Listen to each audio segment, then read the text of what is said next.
Hello everybody, welcome to My Racing Life here on Racing TV. I hope you're all fit and well out there, and we've got a fascinating hour ahead of us. Sam Turner will join me in a moment or two, leading tipster of the Daily Mail, of course. He's won the National Press Challenge on 4 occasions. He's highly respected by his peers, pundits and I guess bookmakers alike. He's worked here on Racing TV for around about 13 years. He's been a regular at some of the big meetings that we cover, and I'm delighted that he's going to share his racing life with you today. Hello Sam, how are you doing? Hi Angus, that's some build up. Thank you very much. There's a score in the post to you. Yeah, hopefully I can live up to that. It'd be a nice little trip, I think, through memory lane and back into the 90s, where most of my sort of favourite racehorses raced, to be honest. I do apologise in advance to the millennials, because there might not be a lot in this next hour for you, but hopefully for those of us of a certain vintage, you'll look back at some of the jumpers, etc., that I've picked out, and might enjoy some of those old races and watching the conclusion of them. Yeah, I enjoyed delving back into the archive, Sam, to be honest, looking at some of your horses. And the first horse we'll look at in a moment or two is one of my all-time favourites. So I'm very much looking forward to that. But let's start at the very beginning with you working at the Shropshire Star. Yeah, well, it probably goes back a little bit further than that. But yes, that was where I probably got one of my first decent breaks. I was very lucky as well to get the first job in racing at CFAX Racing. For those of us, again, of a certain vintage, might remember those days where you used to be able to flick on and watch the football scores update, or the race horse betting, or the different results come through. And I worked with a brilliant team there, many of which have gone on to really do good things in the industry. You know, Mike Grenham was the editor there, and Dave Ord, now of the Sporting Life. People like John Hopkins as well, who's had a really good career on the Racing Post. So there was brilliant people to learn from. That really did help me sort of hone any talent that I had, and certainly taught me some great discipline. So yeah, went from there via 1 or 2 places onto the Shropshire Star, and was lucky enough to be racing correspondent for them for a couple of years. Yeah, brilliant stuff. And the Sportsman, you had a brief dalliance with the Sportsman, didn't you, 8 months or so? I think everyone had a brief dalliance with the Sportsman, Angus, to be honest. I think it only lasted 9 or 10 months. It was nearly as long as one of Robert Peston's questions. That was about it. But yet again, some brilliant people on there. You know, Simon Rowlands, Ian Dean, Richard O'Brien. You know, people who've done very well in racing through the next 15, 20 years. Graham North. I mean, there's a whole host of people. I'm missing people out left, right, and centre there. Yeah. But yet again, a really good sort of fulcrum of information that you could gather. If you were open to that sort of thing, then you were going to learn plenty, and that was certainly the case. And you've put all that learning to good use at the Daily Mail for, it's been a long time now, Sam, isn't it? Yeah, that's what the readers would tell you anyway, Angus. Yeah, for sure. I think 13 years. I've managed to dodge a few bullets in the meantime, but it just pays to be cheap, doesn't it? Because nobody seems to get rid of you. Yeah, well, I've been here a very long time, Sam, so I'll agree with you. I'll agree with you on that one. There you go. I'll rest my case. Shall we crack on with the horses that have influenced your life and your career to some extent? I can't wait to watch this fella. First up, it's Morley Street.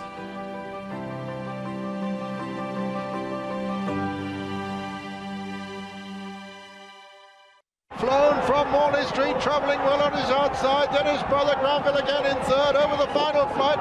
Flown a magnificent jump, but Morley Street has come to tackle him. Granville again comes next, and then ruling.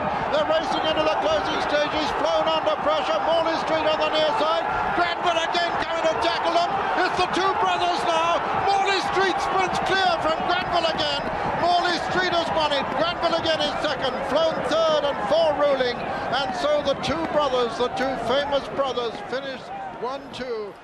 Well, it's one of my favourite races of all time. Morley Street winning his 4th Aintree hurdle under a cool Graham Bradley, the perfect rider really for that horse. Sam, why Morley Street for you? Why was he so important? Well, I picked that just for you, Angus, because obviously he gives it the old Leeds salute, doesn't he, after the race? So I thought you'd quite like that. I'm very much seduced when I'm watching horses by those strong travelling beasts that come sauntering through the field and show that class. You know, there's 1 or 2 in this list that are that type of horse, and Deep Sensation was probably another one from that sort of era, which would have fitted the bill quite nicely. But Morley Street was a fabulous horse. I mean, he achieved some great things as well on the flat. Obviously finishing second, I think, in a Doncaster Cup. He beat NICHOLSON as well at Goodwood in a staying race on the flat. The horse that had won the St. Ledger the year before at Ayr by 8 lengths. So he had a load of class and ability, and his ability to travel through the race stood him in good stead, especially at Aintree, which was perceived to be a speed track and a track which really suited his style and his class. He did have his day at Cheltenham as well, but you always felt, for a horse that was a chronic bleeder as well, he wanted to do most of his work on the bridle, really. Brilliantly trained by Toby Balding, owned from very early on in his career, probably as a 3-year-old by Michael Jackson. He won 20 of his 45 races. He won in the States. He won a Breeders' Cup Chase over there in '91. And he was only beaten once in 6 starts at Aintree as well, and that was in the bumper when he dossed in front and got caught close home. But he won his Mum Novices Hurdle. Then, as you alluded to, he won that Aintree Hurdle 4 occasions. And the year before, I think Brad had learnt a bit from that ride from Richard Dunwoody, because he sauntered to the lead, as we see here with Jimmy Frost. His class took him to the front, and then it's sort of all out as he's dossing and sort of being lazy in front. And that was the case in that year before in the Aintree Hurdle, when Minaret's Girl nearly caught him again when he dossed after the last, having moved very comfortably clear of his field that day.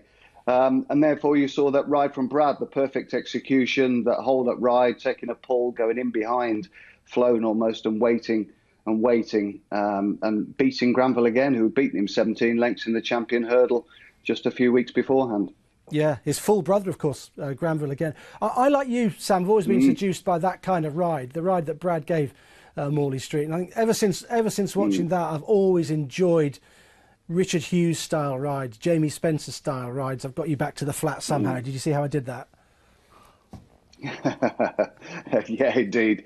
Yes, just that sympathetic handling and the brilliant execution. I think we'll see a similar sort of ride a little bit later on in the list as well. But yeah, I mean, you've got to have the horse to do it, obviously. But Brad was magnificent that day. Obviously, the afternoon was shrouded in disappointment later on, with the National not being run. But at least we did get to see a brilliant highlight. Some great horses there as well, Ruling, Flown, Granville again, the Champion Hurdler. And he went off 6-1 for that. Can you imagine? Morley Street going off 6-1. It's probably because he was such an abject disappointment in the Champion Hurdle a few weeks before. But going back to his favourite stomping ground with 3 of those Aintree Hurdles already in the bag. And Toby Balding also had a brilliant record in that race as well. So it was incredible, really, how he was ever 6-1 to beat that field. Yeah, it struck me as well watching that 1991 Champion Hurdle as well. We look at the Champion Hurdles now, that we get 10, 11 runners. There were 24 that went to post in that Champion Hurdle of 1991. Incredible. Yeah, everybody had a pop at it, didn't they? Yeah. They certainly must have felt it was very, very winnable.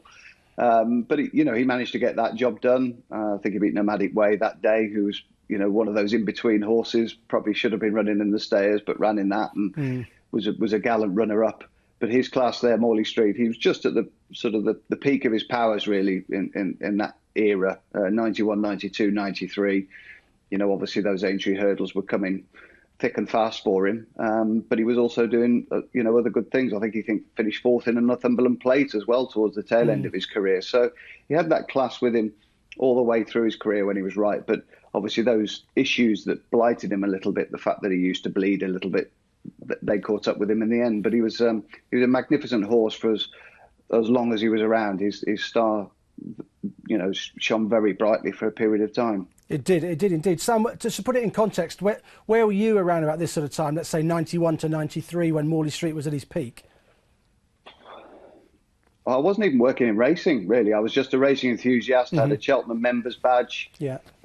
Good friend of mine, myself and Andy Holding, and another pal of mine, Andy Bate, we'd saunter off to the races, pay to get in, try and do it honestly, and try and sneak into 1 or 2 tracks occasionally as well, over the viaduct at Wolverhampton. And it was the early 90s where I was becoming a massive National Hunt fan, really. I was a bit late to it in some respects. Through the late 80s and early 90s is when the love of the racehorse really took over, rather than just the gambling, which, as a kid sometimes can be your primary motive for for going and betting on the horses, but it was very much appreciating how good horses were, how races were run, and sort of learning about the game a little more. Yeah, a brilliant horse to get you hooked on the sport, Morley Street, who Toby Balding described as the most versatile horse that he ever trained, and he trained some really good ones over the years. That was Morley Street. Let's move on to 1992 now and turn our attentions to the Flat, to the Derby and to Dr. Devious. They turn for home, not going to win. It's twist and turn, Great Palm, Dr. Devious, and then behind these St. Jovite, followed by Alflora. Muttaram is making ground. Here comes Silver Wisp, the horse with the big white face. Al Nasser Al Washiq with a big run too. Just over 2 furlongs to go, and it's twist and turn, pressed by Dr. Devious in the pale colours on the outside. Then St. Jovite and Muttaram, and Al Nasser Al Washiq and Silver Wisp is continuing to eat up ground as Dr. Devious goes for home. Just over a furlong to go. It's Dr. Devious in the lead. St. Jovite, Silver Wisp pressing second and third.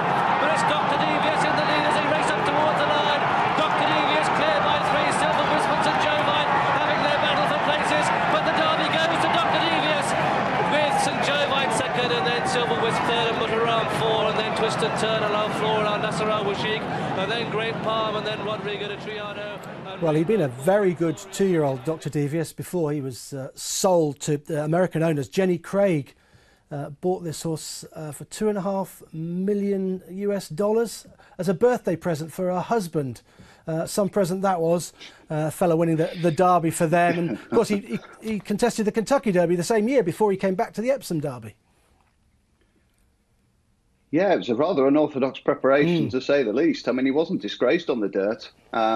He ran perfectly well, and then straight back off the plane and straight to Epsom. But he was just such a tough and hardy horse, wasn't he, Dr. Devious? I'm not saying he was the greatest or the best Derby winner there's ever been, but you just put him in a race with a great chance, and he would invariably give his best. And that was a sort of a characteristic through his career, and also at stud as well, where he produced a couple of horses. Probably the chief ones were Kinnaird, who won a Group 1 in France, and the much-travelled Collier Hill, who was a fantastic moneymaker really for Dale McEwen and connections and Alan Swinbank, because he sort of swept up in Canada or wherever it might be.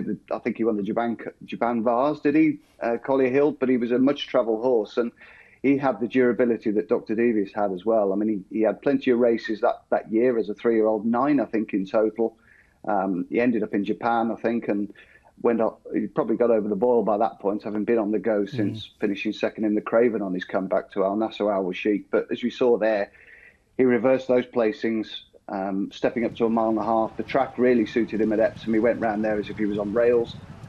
John Reed was always in the right position on him, always had enough horse under him just to be in the right position throughout the race. And while Rodrigo de Triano, the dual Guineas winner, couldn't fire for Peter Chapel-Hyam, Dr. Devious certainly did. Yeah, he really did. I had a look back at that Kentucky Derby that he ran in before this Epsom Derby, Sam, and he finished ahead in front of Arazzi in that race. It wasn't too bad an effort then, really, was it? Off the back of a Newmarket prep. Yeah, he had a lot of speed as well, didn't he? That was him, really. He did. He lay up in that race beautifully, didn't he? The fact that he had that natural combination of speed and stamina, and as you can see, he really did handle the undulations and the difficult contours of Epsom, which isn't for every horse. It certainly wasn't for Rodrigo de Triano that day, who was, probably beaten before stamina gave out, really. But you beat St. Jovite here, and that started a terrific little trilogy between the three, because St. Jovite reversed those placings in no uncertain terms in the Irish Derby by 12 lengths before going on to win the King George from the front, and then the two of them then met up in the Irish Champion, and that produced a race for the ages, really. A short head separated them, and there was some felt that Christy Roach perhaps stopped riding a stride or two too early that day, but Dr. Devious really found plenty up the rail and just got up on the line for a terrific win. Yeah, and trained by a brilliant trainer in Peter Chapel-Hyam. Just a word on him, because he must have been a man that in your early days you followed with relish, really. He was a tremendously good trainer. Other than being a West Bromwich Albion fan, Angus, well, he was perfection in many ways, wasn't he, Peter? And certainly with dealing with racehorses, never want to have a huge team of horses. It was always better just sort of modelling a small group, I think. But cool, he could unearth a good one, and he knew when he got a good one as well. And during those years, he was absolutely mustard. Used to love following his horses. He could train anything as well, from a sprinter to a middle distance horse. And yeah, those milers with explosive speed like Rodrigo de Triano, they were fantastic to watch, and obviously had a great association as well with Lester Piggott.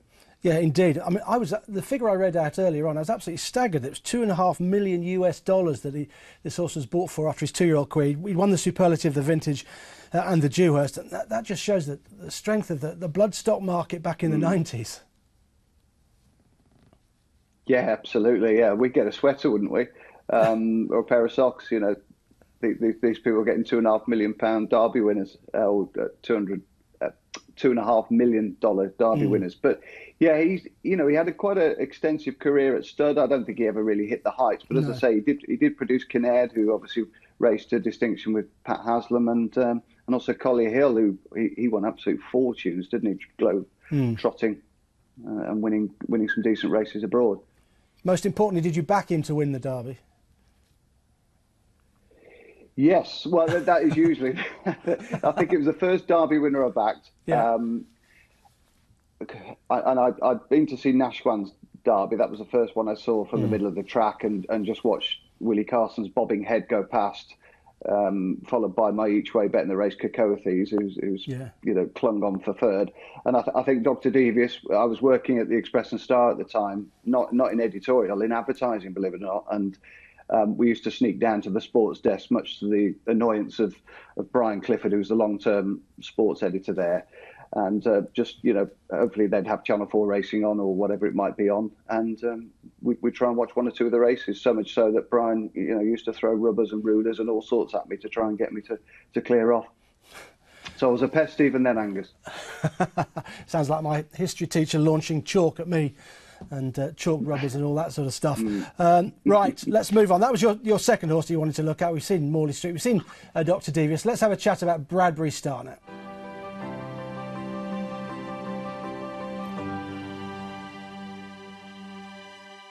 They come to the second last, and it's Egypt Mill Prince from Bradbury Star in second. In third, General Pershing, and fourth, Storm Alert. The rest you can count out of it as they turn into the home stretch now in the 34th running of the Mackeson Gold Cup. And it's Egypt Mill Prince under Jamie Osborne from Declan Murphy on the near side on Bradbury Star. Egypt Mill Prince and Bradbury Star have it between them by a fall as they come to the final fence in the Mackeson. Egypt Mill Prince on the far side, Bradbury Star on the near side, Egypt Mill Prince on the far side, Bradbury Star on the near side, takes a fractional advantage, got his ears pricked, is looking about him.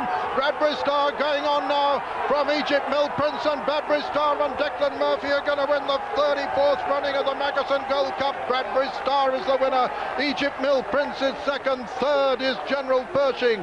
Fourth is Storm Alert, and 5 River Bounty, and 6 Space Fair, and 7 Armour Grid, and 8 Sword Beach, and 9... Bradbury Star winning the 1993 Mackeson at Cheltenham, a course that he absolutely loved. And Sam, of course, he went on to win it the following year as well in 1994, but he loved Cheltenham, didn't he? He did. I mean, for a number of years, so through that early 90s and mid-90s period, Egypt Mill Prince and Bradbury Star were... and Second Schedule and those sort of horses they'd just repeat themselves in those races, and they were great really. If you were young and following your jump racing, they'd turn up for those gigs time after time after time. And Bradbury Star, I think, ran in that race, the Mackeson, which we all grew up with, in the 93 successive years. He was only the second horse, I think, as well, to win it back to back. I think Gay Tripp, was the only other one. And there have only been 5 horses in that race's history that have won it twice as well. And next year was arguably the most dramatic one, because for some reason I think Declan Murphy had a bad fall leading into that week, so he couldn't ride, unfortunately, and Philip Hyde was like an 11th hour call-up, I think. Young £3 claimer as well. Philip, he'd have been in the formative stages of his career pretty much, but he used to ride in very much a similar style as well, I think, to Declan Murphy. He might look back at this race and think he took it up a little bit too soon, given Bradbury Star and the way that he used to travel through the races, but not always find exactly, much like Morley Street, what you might expect at the end of it. But you shouldn't doubt his durability and his will to win, because he used to get the job done pretty much. And here he fights out a fantastic duel with second schedule. Philip Hyde, I think he carried 11-11. It was a pretty grim afternoon, I seem to remember. And you know, Philip Hyde can just be seen cajoling and encouraging him to a narrow victory. And you know, the two of them have pulled absolutely miles clear of Egypt Mill Prince and one or two other rivals who were left trailing in the wake. But the way that Bradbury Star used to move through those races was, you know, as a young, impressionable horse better and horse follower, really was a thing. You know, we touched on the fact that you get seduced by those strong travelling horses who move well and jump well. And he was certainly one in that criteria. And it was a little bit of a golden period, I think, for Josh Gifford, his trainer, as well. Yeah, he's your sort of horse, isn't he? Really, mine as well. Really, a smooth travelling horse. But the way he used to jump around Cheltenham was spectacular, wasn't it? Yeah, I think he was second in an RSA there to Minnie Homer. I think he beat Garrison Savannah around there. Obviously, we've seen his performances in the Mackerson as well. People forget as well that he ran pretty well at Kempton and King George. I think he was just sort of nutted out a bit by Barton Bank when Declan Murphy gave him a beautiful ride. I always just felt he was better over a stiff 2-5 than perhaps an easy 3.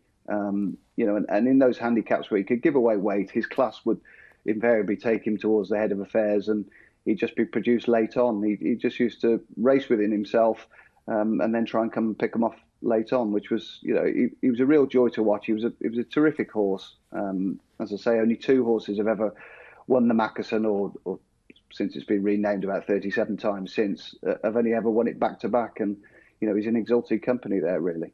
A great thing for a young punter, as you were, Sam, because you can have a look at the Mackerson and go, well, this is easy. I don't need to burn the midnight oil on this one. Bradbury Stars, surely he's going to run a good race at his favourite track in a race that suits him.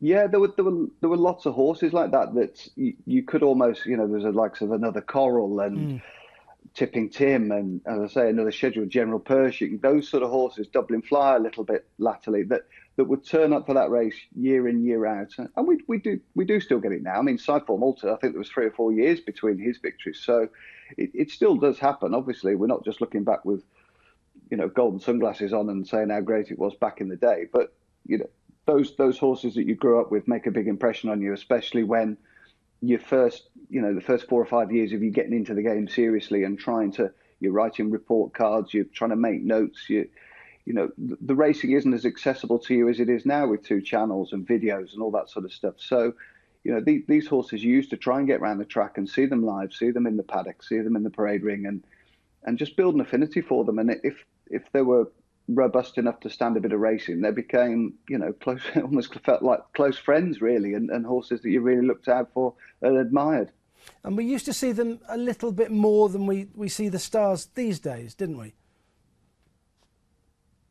Yeah, I think there was probably a different style of training. I think it can be a little bit of a generalisation, because we look back at the years and think that every race was a 20-runner race, when there weren't. I mean, they were still small. I think in fact, when Bradbury Star beat Garrison Savannah, I think there was only 4 runners in that race. So I think we do look with the old gold-tinted spectacles on occasionally. But yeah, they tended to be a little bit more industrious. I mean, you know, Dr. DEVIOUS, for instance, we just touched, he had 9 starts as a 3-year-old, so he was kept pretty busy.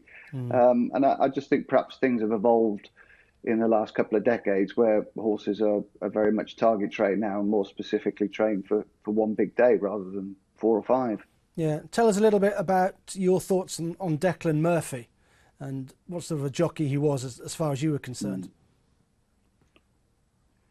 Well, he was a bit in the Brad mould, wasn't he, really? In a lot of respects. I think obviously he had a horrific injury which ended his career, and you know, he did really well to recover from that. That was a horrible time, and he did have 1 or 2 bad falls as well. I mean, he had his knockers. I mean, in effect, he was probably like a 90s jumps version of Jamie Spencer in a lot of respects. Really sympathetic rider, beautiful horseman.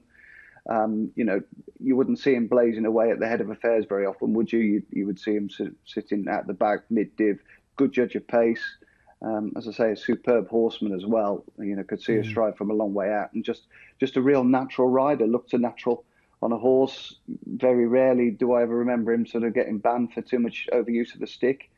Just very, very sympathetic, and preferred to, like you said earlier, the Richard Hughes type ride, be the last one off the bridle, basically.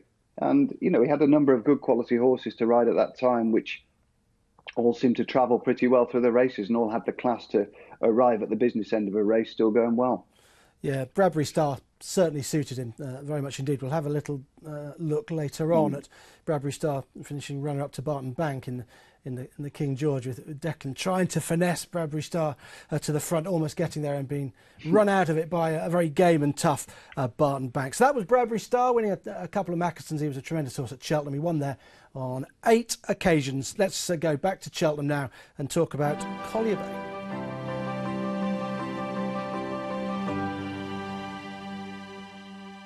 Here comes Squire Silk with a run 2 out, and it's Collier Bay under Graham Bradley, who take command now. Collier Bay goes on to myself. Here comes Alderbrook storming through on the outside, 5 lengths down as they make the final turn. One more flight of hurdles to jump, and Collier Bay has the answers here. Alderbrook's under pressure from Richard Dunwoody. Myself can find no more at the last, and Collier Bay hurdles it 5 clear of Alderbrook and Squire Silk and myself, and then Denoli, and then Pridwell. Was it race up the waterline? It's Collier Bay. But Alderbrook is starting to close. They've got 100 yards to go, and Collier Bay is going to hold him. Collier Bay is going to take the Smurfing Champion hurdle. Collier Bay it is to Alderbrook in second place. Pridwell storms up the hill to be third. The champion of Ireland, Denoli, is 4. Squire Silk beats Myself and Borough 8. Then Staunch Friend and Hotel Minero and Land of Fire, who finished this year. Wow, it's great to see that again. It really is. Collier Bay, Alderbrook, Pridwell, Denoli.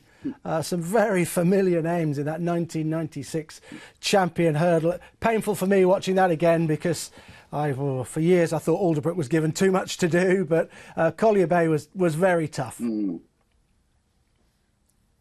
Yeah, it's interesting watching these races back, isn't it, Angus? I always felt the same, and that was the sort of the common theory about Alderbrook, wasn't it? But he misses the third last out a little bit, and he really did struggle to travel as well in that race as he did on probably slightly better ground the year before. So Richard Dunwoody got a lot of flack for that ride, and I'm not entirely certain that a lot of it was justified, if I'm honest. I thought, Brad had obviously ridden a brilliant race. He sat on the heels of Mysilv, and there was plenty of snow and sleet around. I don't know if you remember that the night before, I stayed in Cheltenham that night, and was hoping for a bit of cut in the ground for Collier Bay, and it duly arrived. You can see just some of the Cleve Hill has still got the snow left on it, and that certainly helped Collier Bay, because he was a horse that really wanted to get his toe in. He had plenty of knee action, and he was given a brilliant tactical ride. And of course the absolutely fabulous story really that surrounds a race, and a case of what might have been really. It took an extraordinary set of circumstances for Graham Bradley probably to end up sitting on the back of the horse. Yeah, indeed. Brad at his best. There he is. There's the salute again. He did that for me once again. Yeah. So, tell us about those circumstances then. The trademark lead salute. Tell us about how he ended up on Collier Bay then. Well, obviously Jamie Osborne had ridden Collier Bay in the Irish Champion when he'd sneaked home by a head, and he was due to ride this day as well, but he chose Mysilv instead. So Brad was actually supposed to be riding Alderbrook, but I think he missed a schooling session because he, in inverted commas, overslept. Whether that was the case or not, I don't know. But anyway, he didn't appear, and Richard Dunwoody got the leg up, and Brad sort of almost dropped onto the back of Collier Bay, and the rest is history really. He was given a perfect ride there all the way around, jumped well, didn't really miss a beat, missed one hurdle out I think, but just sat on the coattails of Mysilv, and then just coming down the hill, he was always in a great position really, and then just kicked and poached that 3 or 4 length lead. And he was a horse that sort of graduated from handicap company really as well. He'd won the Imperial Cup, stayed on very strong and up the hill that day, and that was one of the first times he sort of entered my consciousness really. Tom Grantham rode him that day, and then he went on 4 days later to finish a really creditable 4th in the Coral Cup. So you knew that he came up the hill. He just needed that cut in the ground, and that sort of that fate decree that he got some snow and sleet, and that eased the ground a little bit going into that first day of the 96 festival. and that certainly helped Collier Bay get his toe in and probably blunted Alderbrook's speed a little. Yeah, I got that opinion watching the race again today, that Alderbrook wasn't necessarily given too much to do. He just didn't have that electric turn of foot that he'd showed the previous year when winning at the Champion Hurdle, and perhaps he was just blunted by the conditions that he faced. You don't get many Champion Hurdle winners in softish ground who are by Green Desert, a July Cup winner. Unbelievable, really. I don't know how many Champion Hurdle winners have been by Green Desert. None, I wouldn't have thought, apart from him. Jim Old loved this horse. I found a quote from Jim, and he said that he was a street fighting thug. That's how he described Collier Hill. Yes, absolutely. I mean, he made it to 27 before he passed on as well, so he enjoyed a really good long career. Never really took to fences as well as he did over hurdles, but he didn't run to a too bad a level. I think he finished second in a Reynoldstown. He might have finished fourth, I think, in the RSA behind Looks Like Trouble, but never really reached those heights where, sort of all the stars aligned on that wet and cold Tuesday afternoon at the Cheltenham Festival, and he could put into practice everything that he built to from that point on. I mean, he was a remarkable horse in a lot of respects. He won his maiden hurdle and his novice hurdle in absolutely deep ground. As you say, his breeding should suggest that there's no way that he should have been achieving what he did under those circumstances, really. But he was a grand animal. That year, I think he went off at 25-1 to win a 6-runner limited handicap at Sandown, which was incredible, really. He absolutely pulverised Ators, the likes of, I think, Moldboard was in the race, Oh So Risky, Absalom's Lady. So it was a decent field, but he was 25-1 under Brad, and that's where I think the Bradley association with the horse took off. Yeah. What were you? You said you were there in 1996. Was it a working capacity or a couple of days out? No. I don't think so. I'd certainly got the week off because I watched a race in the Arkle Bar with friends. Yeah. And I'd had, without wishing to after time here, I'd had a £15 double, or at 80-1 for him to win the Irish champion and the UK champion. So it was the first time that I'd won any sort of significant money. It took me a good few years to actually reach that level. I wonder what I was doing for the previous 7 or 8 years that I hadn't won a grand. But anyway, that was the case. And at least it paid for a bit of champagne in the Arkle Bar. Not much, though, at their prices. No, indeed. Tremendous double to have, though, as well. And he was a much more settled horse when he went to Cheltenham. He was very worked up when he won in Ireland, but he still landed you the spoils, Sam, with that decent bet. So let's move on from Collier Bay. Fantastic win in 1996 at Cheltenham to a horse who didn't win, but he's a fascinating horse to talk about. He's Mighty Moss in the Sun Alliance Novices Hurdle in 97. It's going to be a classy performance this by Isterbrack if he wins, but it's Daraidan who just takes it up with on the inside of the Mighty Moss and Daraidan 1 and 2. Here comes Isterbrack full of running. This is 2 out. Oh, he was bumped there, Isterbrack, but it's a battler. It's coming through on the inside of Forest Ivory. So they've just got one more flight of hurdles to jump, and it's Isterbrack coming through to take Mighty Moss and Daraidan. And here on the outside, Forest Ivory, but the cheers are up for the Irish horse, and that's Isterbrack, but it's going to be a battle on his hands. If he's to win, this is the last. It's Isterbrack who lights the field now, and it's Isterbrack going on to Mighty Moss, the far side. Daraidan is putting in another renewed challenge, but it's the red-hot favourite Isterbrack battling up the field, but coming back at him is Mighty Moss and also Daraidan. It's going to be very close, but Isterbrack is going to take it at the line.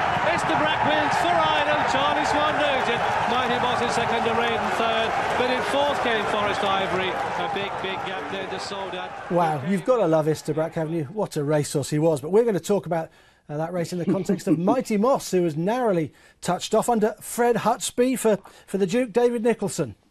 Why Mighty Moss, Sam?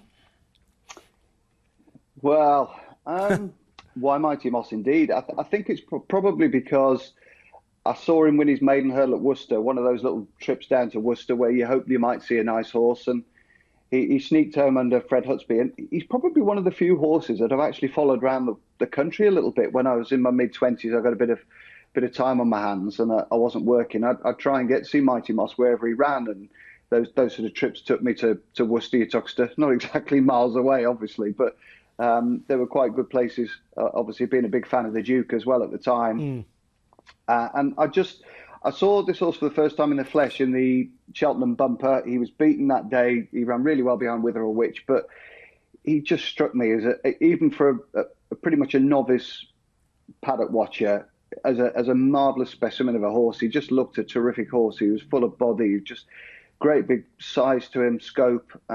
He just looked as though he was going to have a really good career, to be honest. And so I sort of fell in love with him there, really. He was just a perfect model. And obviously he was family owned by the Hutsbys, so young Fred would ride him wherever he ran.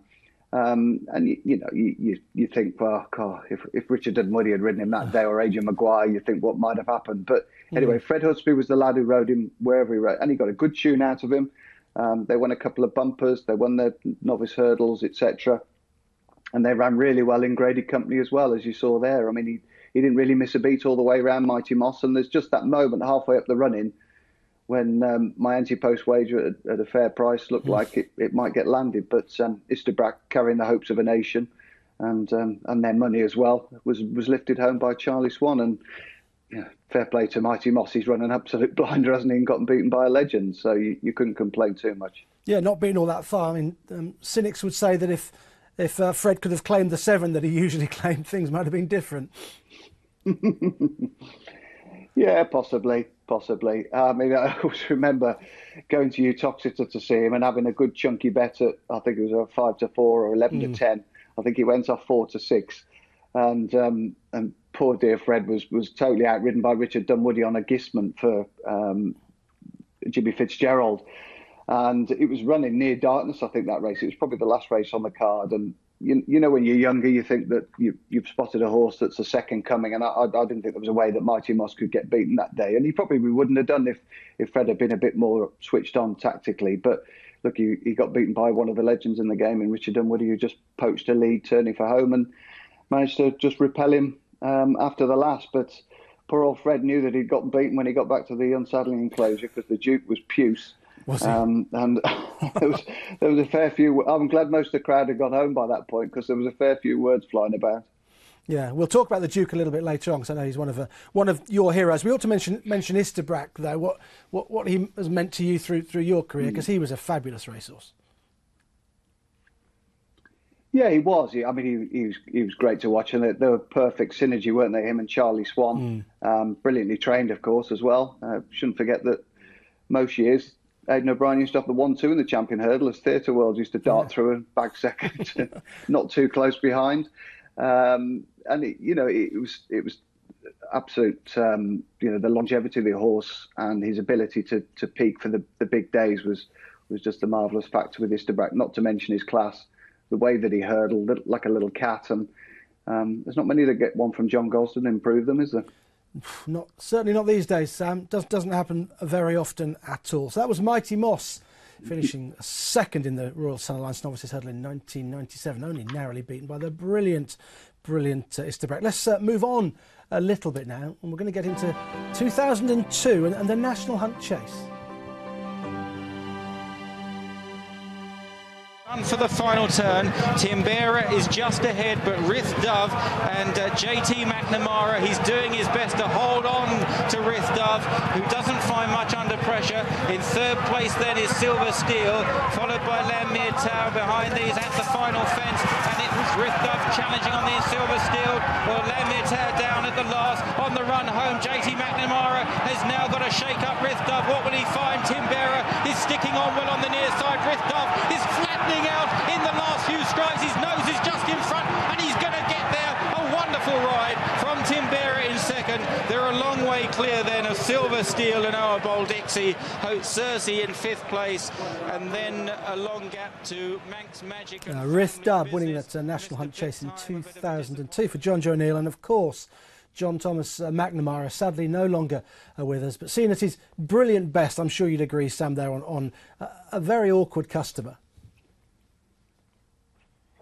Yeah, almost difficult to watch that a little bit, isn't it? Knowing obviously what's happened subsequently for JT, and it is heartbreaking, really. But I owe him a lot, really, because that race certainly shaped really how I sort of moved forward as a racing journalist in a lot of respects. I got a bit of a chance of winning the Racing Post Naps table at for the Shropshire Star at one point, and that was my selection on the day. And old Rith Dove, you look at him, he was a complete and utter rogue, but he was just given such a magnificent ride. I mean, this is after 4 miles that he got the nerve, JT, to take a pull really halfway up the running. It was brilliant in its execution. Obviously, that race was a race that Rith Dub had been prepared for off the back of a run behind a French trained horse, Gilles McCare's Jaffet. Tony McCoy had ridden Rith Dub at Kempton. They'd run really well. They'd only finished a length and a half behind Jaffet, but that really wasn't his cup of tea. A 3-runner little poodle round Kempton was never going to see this horse to the greatest effect. He was a horse that travelled well. You could barely get him off the bridle, really, but once he hit the front, didn't he, down tools, he just about had enough in the tank, really, just to see off Timbrera there, who went and won an Irish National later in his career. But just an absolutely magnificent ride, and just a thrill, really, at that stage. Look, having a chance where you needed every horse to go and win for you in a tipping championship, and you know, to have a win like that as well sort of just enhanced the emotions and the feelings really behind it. So it was a magnificent ride. It's a ride that I often revisit sort of every year, really. I find it on YouTube and have a look at it, and you know, I always have a quiet moment and say thanks to JT for that performance, because that really did help me along the way. Yeah, it's one of the greatest national hunt rides that you'll ever see from that man in shot, JT McNamara. So did that mean, Sam, that you won the Naps table that year, and what did that do for your career? Well, yes, I probably won it with the lowest ever winning score, so I wasn't exactly at Liverpool and 27 points clear. But yeah, it was. I was lucky enough to get over the line. Had a couple of winners later on in the week, and it sort of finished that weekend. And you'll be pleased to know I put up a Nick Litmoden sprinter just to get over the line on the Saturday. But yeah, it really did shape me, because you know, when you work for the Shropshire Star, people are aware of the paper, but who you know, who are you particularly? You're not anybody. You're not a name in the industry as such. You're still getting shoved in the corner when you go into press rooms. You know, 1 or 2 people might acknowledge you, but not many really. And you're sitting next to people that you've admired and read their work for a number of years, and they haven't really got a clue who you are. So all of a sudden you have a little bit of a presence, and people think, well, yeah, maybe he's not a bad judge then.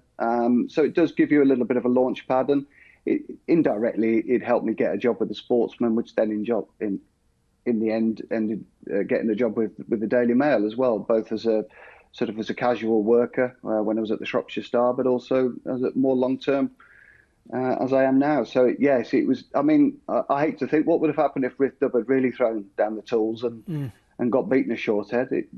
You know, it's amazing the paths that life takes, isn't it? Really, and the fate that you need, and as we saw with Collier Bay, that you know, you need everything to drop right and a ton of luck in your life to be able to achieve anything sometimes, but.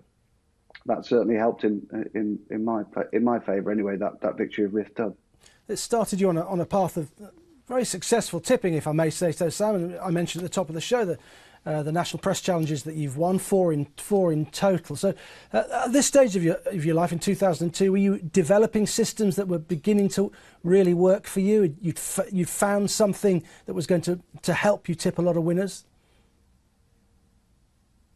Yeah, I was lucky to have a number of good influences as well. I was good friends with Andy Holding, so we were obviously watching a lot of racing together and shaping the way that we thought. Obviously, Andy's a very good judge. Another pal of mine, Andy Bate, we were starting to develop a way of creating speed figures as well. I think Andy Holding read the Mordan book, and then Andy Bate and myself took it on and try and produce these figures over jumps and flat. I was good pals with other good judges as well. Steve Goff, who's a professional punter in the area. You know, I learned a hell of a lot from him. So it was just a case of being a sponge, really, and trying to mop up everything that you could from people. Have some of your own ideas as well, and try and learn from people and take the best bits of their views and the way that they looked at races and try and interpret them your own way. So yeah, it was an exciting time really, and then sort of getting onto the Sportsman as well, working with some people who really opened my eyes as to, you know, how to approach horse racing really, and what to look for in trying to find winners.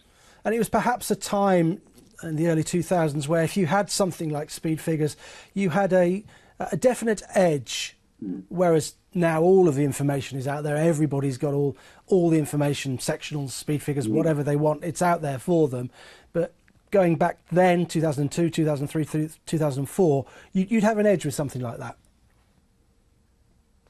Yeah, I agree. Yeah, definitely. You know, horses that were 16, 20 to 1 and came out well on your figures would now be 8 and 10 to 1. So that edge has pretty much been eroded, and you have to look at things a different way now, I think. So, you know, that is a little bit of a shame. But, you know, those edges don't last forever, and you've got to try and find new ones. And, you know, that's the search, isn't it? But everybody nowadays, I would say, in 2020 is infinitely better clued up, or there are more good judges now in 2020 than there were perhaps in 2000. And, you know, the advent of the 2 racing channels and exchanges and all those sort of things has encouraged people to try and have a go at making their way and doing it as a full-time occupation, really.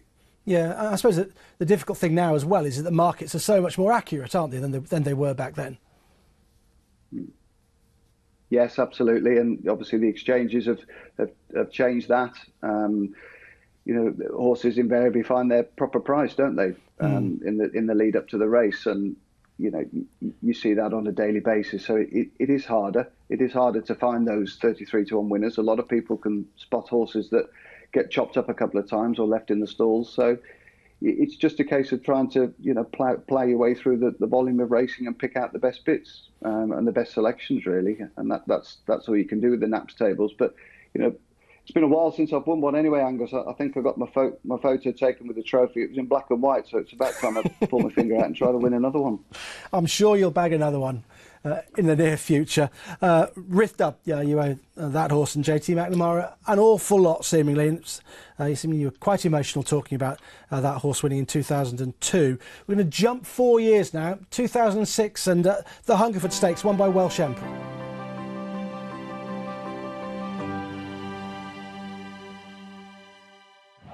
3 furlong pole then, just to come towards them now, halfway point of the race here. Caradak just been shaken up by Frankie. Cesar on the near side in the yellow colours also being driven. Maclove travelling okay. Et Lala poised.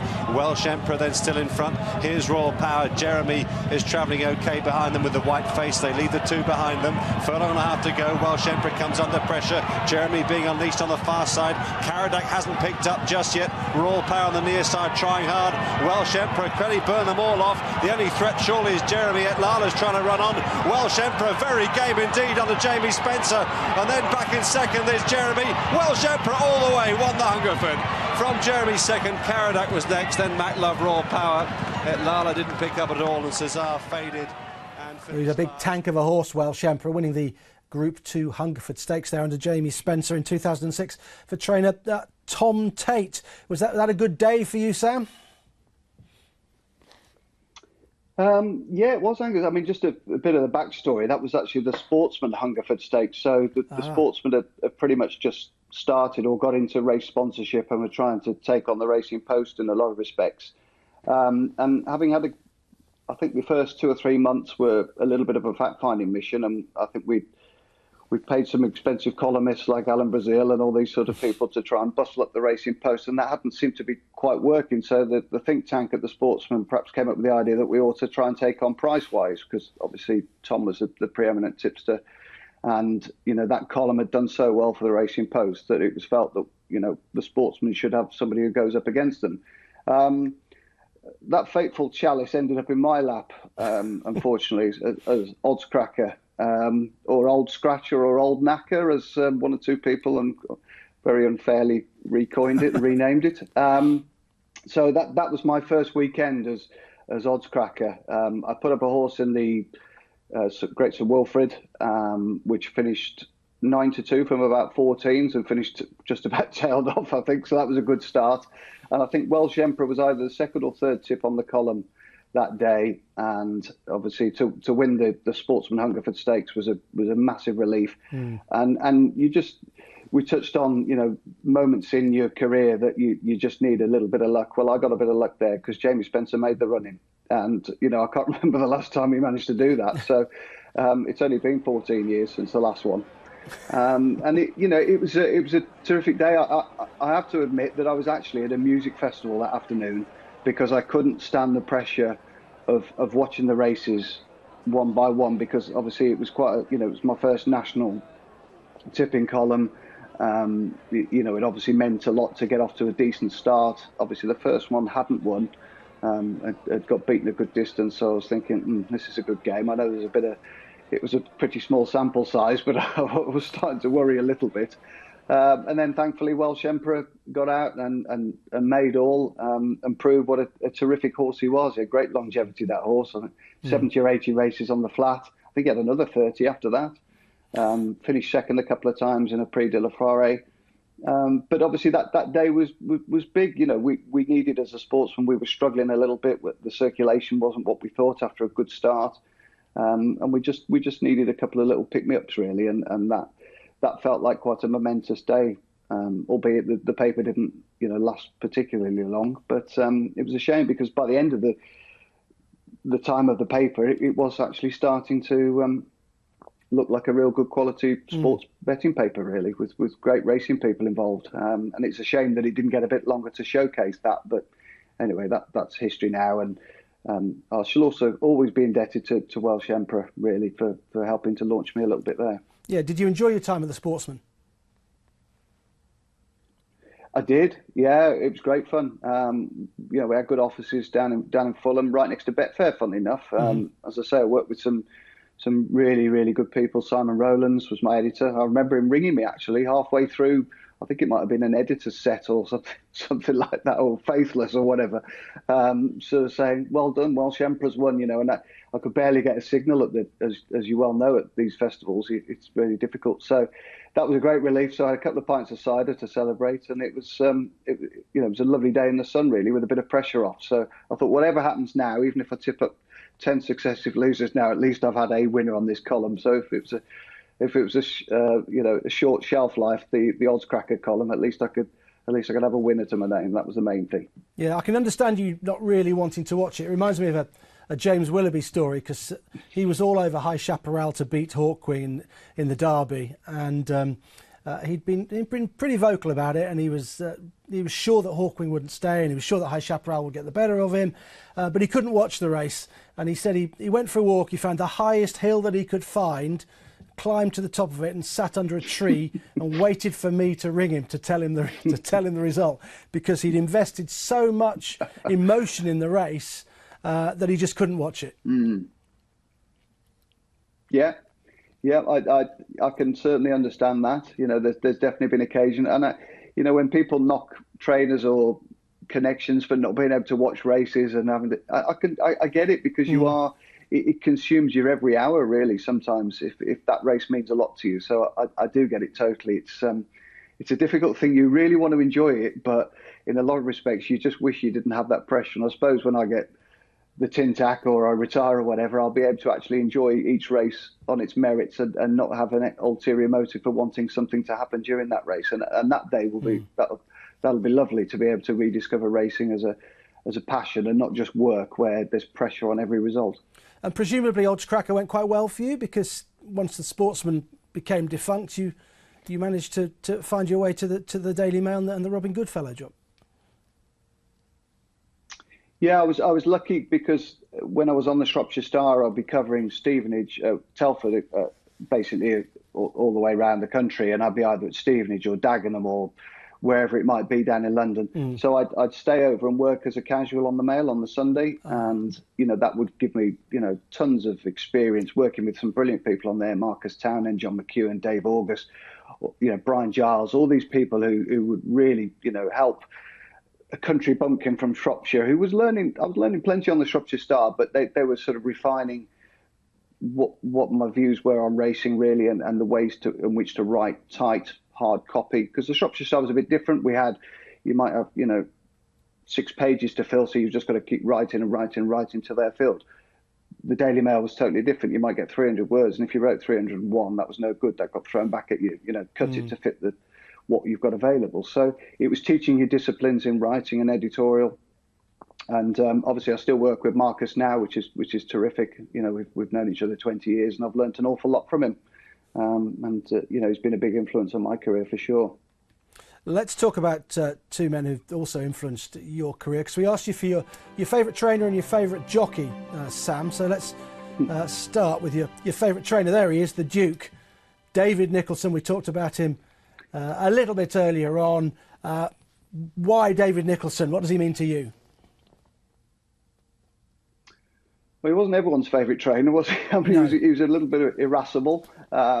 He was pretty combustible, but he was a brilliant trainer. He wasn't a bad jockey either. He rode for a good few years and 500 or 600 winners in the saddle. But it was just, I suppose, that he was sort of enjoying a brilliant spell in that 90s period when I was really getting into my jumps racing, and there's a litany of good quality horses. I was probably around a little bit late for the likes of Very Promising, but I sort of Waterloo Boys of this world, and Another Coral, as we touched on, Mighty Moss, Viking Flagship, Barton Bank. I mean, there was a host of them really, and they just all seemed to be a similar type of horse, really.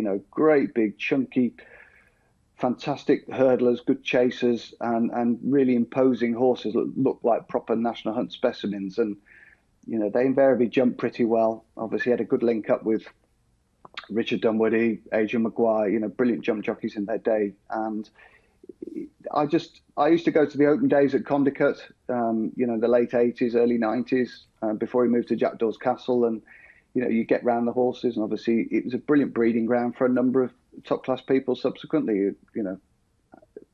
Alan King, Chock Thornton, lots of people have come out of from the Duke's education. So I'll leave it at that. And prospered in racing really. He wanted everything done properly. I'm glad I never worked for him. I was lucky enough to ring him a couple of times when I worked on CFAX Racing, if we used to ring up for a stable quote or whatever. And it was one of those ones where you picked the phone up in trepidation, to be honest. You wondered which David Nicholson you were going to get if you wanted a quote. And you daren't ask any stupid questions either, because you get a volley. But he was very perfunctory, but he was very helpful, providing you were polite and courteous. And I made sure that I was, that was for sure. Yeah, absolutely. Yeah, I was wondering how to describe him. I was going to go with delightfully old school, but I'm not sure I'd put the delightfully on, just old school, I think that's how I would describe him. But absolutely brilliant trainer. Your jockey is Richard Dunwoody, a real artist in the saddle, wasn't he? Yes, I think that you've absolutely nailed it there. A real artist in the saddle. He could do anything really, couldn't he? He could ride like Declan Murphy or Norman Williamson, or he could be as strong as Adrian Maguire, as we saw in that 94 title duel between the two of them, which caused all sorts of ructions at Nottingham one afternoon. But yeah, I mean, was he fifth on the list at the moment, the all-time national hunt jockey, most winning riders? Obviously, one or two people have swept past him nowadays, but he was just an unbelievable rider, I thought. I just thought that tactically he was very, very switched on during races. Another brilliant horseman, beautiful horseman to watch, and very, very strong as well. And he was just a bit too strong for me in the that national in the 90s when Minnie Homer beat Just So, because I'd gone for a bit of a touch on Just So on the ground that day, and Dunwoody was absolutely exemplary on Minnie Homer. Yeah, I was going to mention that race. That is the race for me that sums Dunwoody up, because he showed something of everything that he's got in riding that horse. Yeah. I just wish the exchanges had been around that day. I might have got out of some of the Just So bet, but anyway, he was brilliant on Minnie Homer, and I couldn't believe Just So wouldn't run past him at the elbow, because Just So was Just So. 8 miles wasn't far enough for him. No. He was obviously christened Just Slow, and that was that was a little bit unfair really, because he had the pace to lie up in a national. But Minnie Homer was a tricky ride, and he wasn't the most straightforward. And Richard was the type of rider who just always excelled on those. Yeah, he was absolutely brilliant, Richard Dunwoody, one of the all-time greats, really. Sam, we're just about out of time. Thank you very much indeed for running us through your racing life. It was fascinating, and I'm glad we got Morley Street in there. Absolutely fabulous racehorse. I really enjoyed talking to you about all of them. Stay safe and well, and I really hope that we'll see you back here at Racing TV very soon. Thanks very much, Sam. Cheers, Angus. Thank you very much indeed to you for watching as well. Bye.